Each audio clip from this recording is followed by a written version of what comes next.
Olá, campeões! Eu sou o professor Edson Pinto, faço parte do projeto Central do Enem na área de linguagens com o componente literatura. Depois das 3 aulas sobre a história da língua portuguesa, texto literário e não literário e gêneros, a partir de hoje vamos passar a resolver questões de acordo com a matriz do Enem. O Enem traz nove competências na área de linguagens e 30 habilidades. E hoje vamos conversar sobre uma questão em que nós vamos observar a competência de número 5 e a habilidade 17. Vamos ver o que diz a habilidade 17 da competência 5.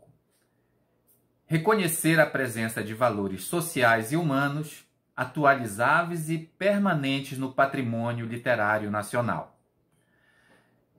Questão do Enem 2010. Quem construiu a Tebas de 7 portas? Nos livros estão os nomes de reis. Arrastaram eles os blocos de pedra?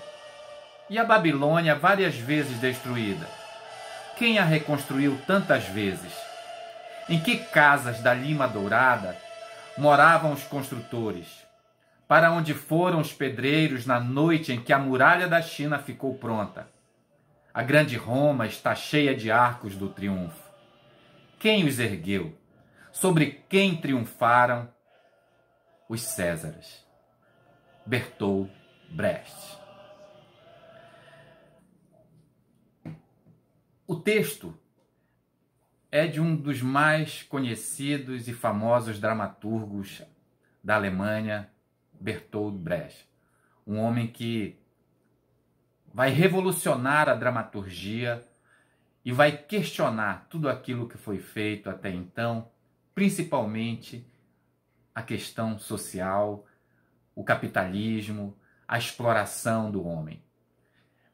Então, a leitura do texto faz um passeio pela história e chega até nós. Vamos ver cada verso o que Brecht tenta nos informar. Quem construiu a Tebas de 7 portas? Veja, ele vai fazer uma série de questionamentos, de perguntas. Tebas, a cidade-estado grega, famosa pelos seus portais, não é? Pelos seus monumentos. Por isso o nome 7 portais, 7 portas. Nos livros estão os nomes dos reis. Arrastaram eles os blocos de pedra? E a Babilônia várias vezes destruída? Quem a reconstruiu tantas vezes? Babilônia, cidade que aparece no mundo antigo, na Bíblia, entre os rios Tigre e Eufrates. Temos aí mais de 4.000 anos de história. Hoje, você quiser saber onde fica a Babilônia, é no país que nós conhecemos como Iraque. Disse que o rei Nabucodonosor, por volta dos anos 600 a.C., só ele reconstruiu Babilônia 3 vezes. E mais tarde, por volta de 331 a.C., essa região vai ser dominada, né? Todo o Império Persa vai ser dominado por Alexandre o Grande, né? Conhecido na história. Em que casa da Lima Dourada moravam os construtores? Para onde foram os pedreiros na noite em que a muralha da China ficou pronta, né? A Lima Dourada, até o século XVIII, a cidade fora construída com monumentos grandiosos, e é considerado um dos maiores triunfos, né? Era a sede, na verdade, das conquistas espanholas na América do Sul. E a Muralha da China? Considerado um dos maiores monumentos, né? Sobre a mão do homem, a construção humana. São mais de 8.000 quilômetros, uma construção impensável hoje, né? Então, a Muralha da China, considerada, né, o tigre de pedra, porque lá milhares de operários morreram pelo frio, pela má condição de alimentação, um dos maiores cemitérios do mundo. A grande Roma está cheia de arcos do triunfo. O arco do triunfo servia para exaltar, né, as conquistas das guerras, as conquistas militares. Quem os ergueu? Quem ergueu esses arcos? Sobre quem triunfaram os Césares?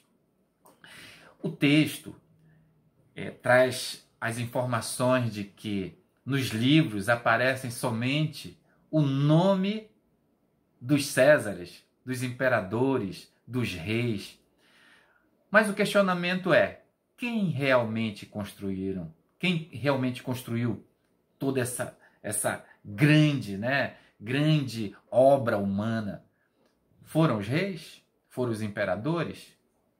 Claro que não. Ele está falando aqui daqueles que são invisíveis, que são esquecidos na história, né? No nosso mundo capitalista, o trabalhador, né? Nesse mundo da história, aqui escravos, homens que foram obrigados a participar dessas construções e hoje não têm o seu nome reconhecido nos portais, nos arcos da Roma Antiga. Você encontra lá o arco de Tito, de Caracalla, de Trajano, de Adriano, em Tebas, Cádmo, Polidoro, nunca o nome de um trabalhador. E se você observar, as grandes obras hoje também aparece o nome de quem? Do governante, né? Daquele que é o líder daquele ambiente onde foi construída aquela obra. Então, é uma obra de caráter social, né? Brecht tinha um questionamento muito grande em relação às diferenças que haviam na sociedade. E, apesar de ele estar falando do trabalho, do desconhecido, daquele que não é reconhecido, ele nunca participou de filiação, de partido algum. Não foi, apesar de viver na Alemanha, do período entre guerras, não participou de movimentos socialistas, comunistas. Não. Ele trabalhou sozinho, né? Trabalhou sozinho, mas deixou o seu recado muito forte. E hoje a obra dele é inspiração. É inspiração para os grandes escritores do teatro do século XXI. Vamos ver as questões do texto Perguntas de um Trabalhador que Lê, de Brecht. Partindo das reflexões de um trabalhador que lê um livro de história, o autor censura a memória construída sobre determinados monumentos e acontecimentos históricos.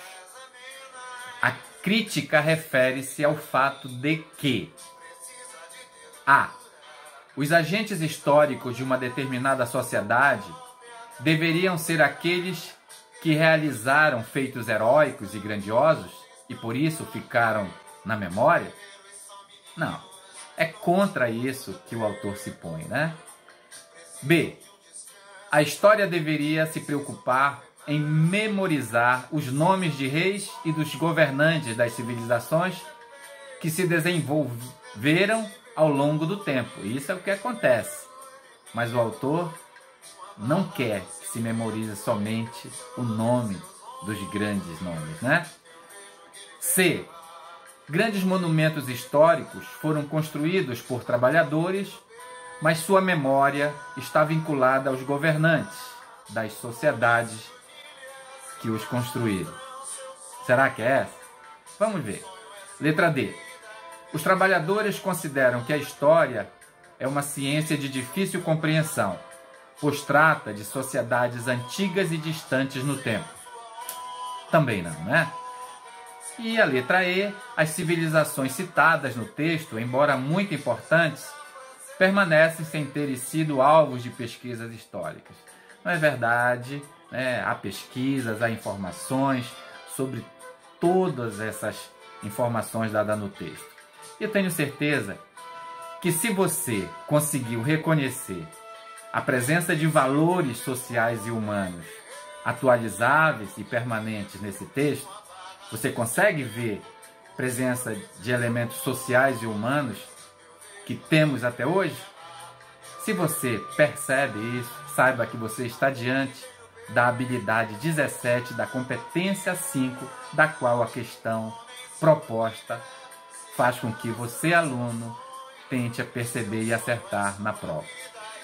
E para finalizar, vou deixar aqui uma fala de Bertolt Brecht para a gente pensar. Ele diz que aquele que não conhece a verdade é simplesmente um ignorante, mas aquele que conhece e diz que é mentira, este é um mentiroso. Um grande abraço e até a próxima.